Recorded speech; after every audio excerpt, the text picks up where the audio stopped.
చాలామంది అంటున్నారు నువ్వు నిఖిల్ పిఆర్వి గౌతమ్ పిఆర్వి అని. సో నాకు అదేం కాదు, నేను ఎపిసోడ్ చూశాను. ఎపిసోడ్ చూసిన దాన్ని బట్టి ఏమైతే అదే చెప్తాను. సో చాలా వరకు కామెంట్స్ వస్తూ ఉంటాయి. నిన్న జరిగిన టాస్క్లో కూడా, రంగు పడిద్ది టాస్క్లో కూడా నాకైతే గౌతమ్గానే ఫెయిర్ అనిపించింది. అంటే బే అనడం, తను సారీ కూడా చెప్పలేదు. చాలామంది క్వశ్చన్ చేసిన తర్వాత మాట్లాడారు. సో ఏదనిపిస్తే స్ట్రైట్గా అదే చెప్తాను. సో పిఆర్ అలాంటి ఏం కాదు. కామెంట్స్ చేసుకున్న కింద నిఖిల్ విన్నర్, గౌతమ్ విన్నర్ అనే పెడతారు. నేను చూస్తాను. చాలా వరకు మన సబ్స్క్రైబర్స్లోనే కాదు, చాలా వరకు ఓవరాల్ ఆడియన్స్ మొత్తం కూడా నిఖిల్నే గెలిపిద్దాం అనుకుంటున్నారు. సో ఇదైతే యాక్చువల్ ట్రూత్. మీరు నమ్మినా నమ్మకపోయినా నేను గౌతమ్ విన్ అయితే బాగుంటుందని అనుకున్నాను. బట్ ఎన్ని ఓట్స్ చేసినా నిఖిల్ అయితే టాప్లో ఉంటున్నాడు. ఓటింగ్ అయితే చాలా గట్టిగా ఉంటుంది.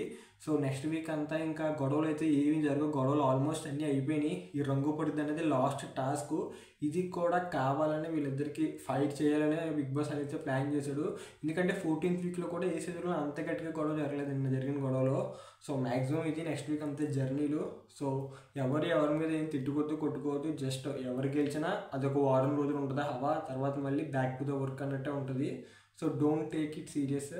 మీ పని మీరు చూసుకోండి. జస్ట్ చిల్ అవ్వడానికి మాత్రమే చూడండి. ఇది చెప్పాలనుకున్నాను. Thank you for watching.